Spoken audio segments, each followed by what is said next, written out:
When you listen to people talking about current cases, you will often hear terms like narcissist, sociopath, psychopath, and so on and so on. But the thing is that the term sociopath is one of the most misused terms, period.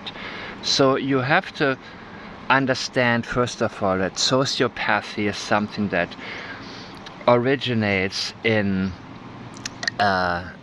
childhood trauma or difficult situations, or constantly abusive nature within maybe your household when you were a child. Sociopaths are, in my opinion, broken empaths. So they were very sensitive children, very empathetic, also highly intuitive, which meant that they actually felt the abuse a lot more than most other children would.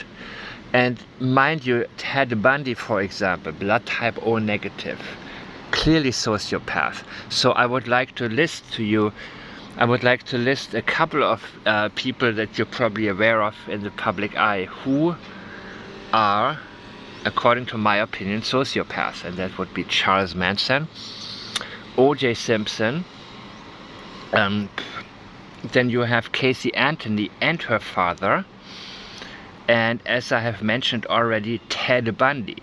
There are, of course, many more. I'm restricting myself normally to people in the public eye, just because those are people we all know. That is the same reason that I always make a list of RH negative celebrities, because, you know, when you want to compare blood types and when the thing is that I will restrict myself to these few right now, because you're aware. And now tell me, what do they have in common? When you hear these people speak, a sociopath can completely disassociate himself from a situation emotionally, from people in general, from society in general. It is not always I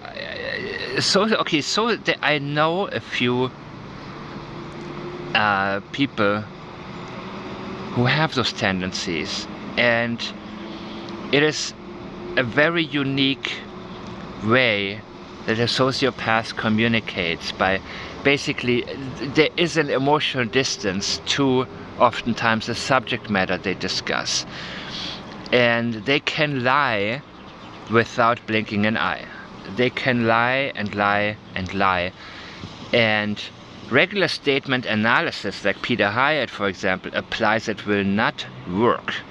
You have to be able to detect the sociopathic tendencies and put a full stop to it when you're analyzing a statement made by somebody who's sociopathic. You need to completely stop. And how exactly you can, that's okay, I will get into that in a later video. But you need to understand that a sociopath likely is also very much able to beat a lie detector test, for example. On the other hand, the sociopath is extremely scared to be caught. So they will lie and lie and lie. Even if you catch them, they will probably continue to. But when you're looking at the Katie Proudfoot, who's a sociopath, with her statements about her son Sebastian Rogers, and I have posted on my Twitter page Firetown what exactly I believe has happened, and also according to the statements she's made, she is able to basically say the same thing that her husband Chris Proudfoot is saying. But in his case it shows up as deceptive. In her case not.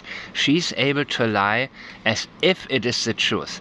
There is a complete emotional disconnect from a subject matter, which enables her to basically speak as an actor would. You see, an actor, when you analyze a state, when an actor is on the stage playing a role, Of course, if you analyze the statements he makes, they would, even if they're insane statements and false, they will check out as true because he's reading from a script.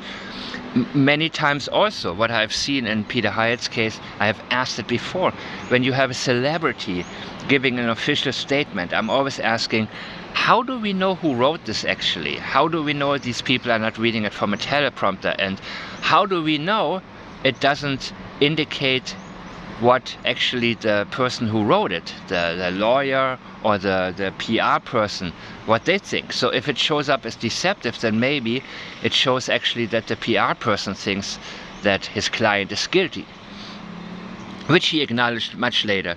But it's the bottom line is that in this case,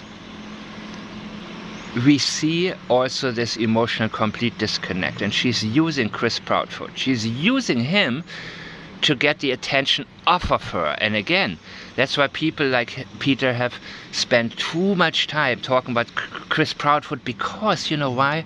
That's exactly what Katie wanted. She is the one, the mind, the mastermind behind it. Her IQ is likely very high. Every single sociopath has high levels of intuition, and many of them also high levels of intelligence. So let me tell you this, these people, the moment that you think you understand something, you know, intuition is an important part of every investigation. So for example, when you look at statement analysis, either people dismiss it, or others, they have tunnel vision and basically just go by the book how they learned it. But the bottom line is that those people with high levels of intuition that I know have all told me the conclusion that Peter made was incorrect.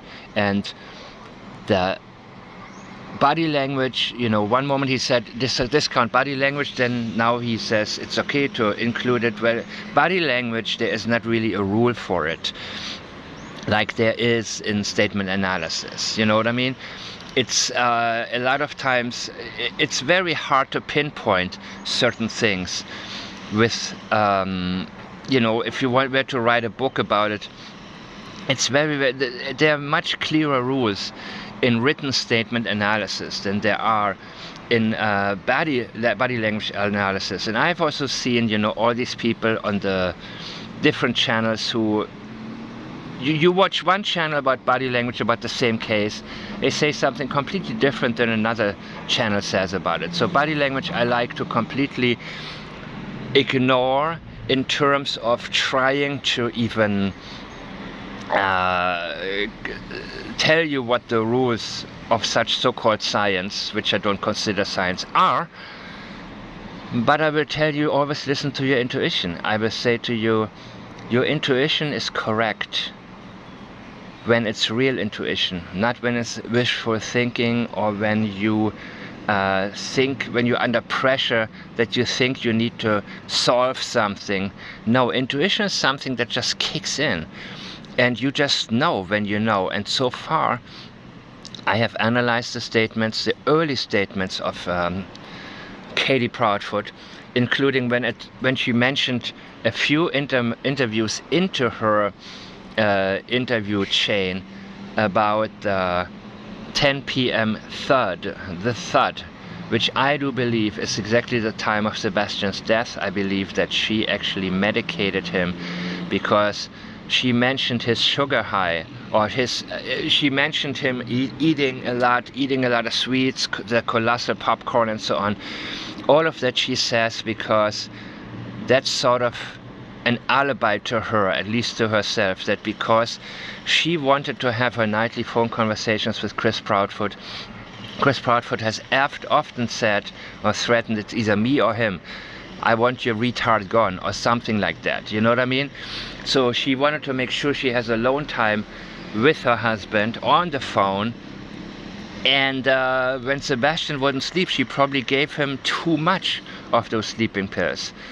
And I believe the third comes from experiential memory. I believe that probably he tossed and turned, maybe he tried to vomit his you know, he turned over, hit his head on the floor, and then died. And we need to realize also there's a lot of misinformation out there. A lot of people, they are dragging things out on YouTube because they don't, first of all, they have zero interest in finding him, because when they find him, these people's YouTube's accounts will have, you know, less viewership.